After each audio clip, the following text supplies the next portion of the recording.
దేవుడికి నా వందనములు. అలాగే పాస్టర్ గారికి సిఆర్ గారికి నా వందనములు. సంఘమంతటికి సండే స్కూల్ శుభాది వందనములు.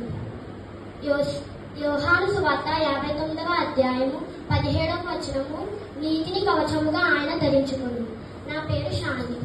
సర్వాంగ కవచం అంటే ఏమిటి, ఏ సర్వాంగ కవచాలని ధరించుకోవాలో మనం తర్వాత మెసేజ్ లో నేర్చుకుందాం. ఇప్పుడు సర్వాంగ కవచాలను ఎలా ధరించాలి, వాటికి ఉండాల్సిన అర్హతలు నేర్చుకుందాం.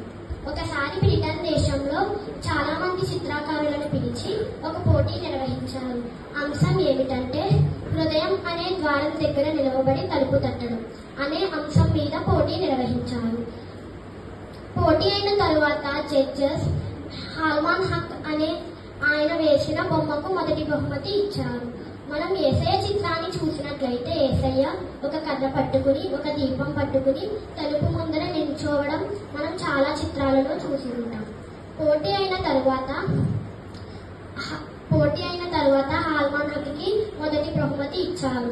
హాల్మాన్ హక్కి ముగ్గురు జడ్జెస్ లో 2 జడ్జెస్ మాత్రం 10కి 10 మార్కులు వేశారు. ఇంకొక ఆయన మాత్రం 7 మార్కులు మాత్రమే వేశారు. హాల్మాన్ హక్కి మొత్తం మార్కులు 30 మార్కులకి 27 మార్కులు వచ్చాయి.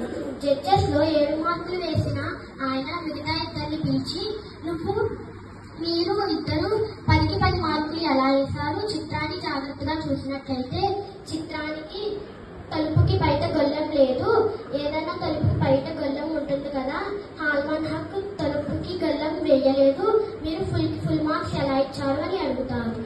అప్పుడు నిజమే కదా, మనం ఫుల్ మార్క్స్ ఎలా ఇచ్చామని హాల్మాన్ హక్ని పిలిచి ఈ విధంగా అడుగుతారు, నువ్వు ఇంత చక్కగా చిత్రాన్ని గీసావు కదా, కానీ తలుపుకి బయట గొల్లెం ఎందుకు వేయలేదు అని అడుగుతారు. అప్పుడు హాల్మాన్ హక్ ఈ విధంగా సమాధానం చెప్తారు, మీరు ఇచ్చిన అంశానికి తగ్గినట్లుగానే నేను బొమ్మని గీశాను, నేను తలుపుని గీయలేదు, హృదయం అనే తలుపుని గీశాను అని అంటారు. హృదయం అనే తలుపు దగ్గర నిలబడి నేను తలుపు తట్టుచున్నాను, ఎవరైనా తీస్తే లోపలికి వస్తానని యేసయ్య ఎందుకు అన్నారో తెలుసా? హృదయం అనే ద్వారానికి గొల్లెం బయట ఉండదు, లోపల ఉంటుంది.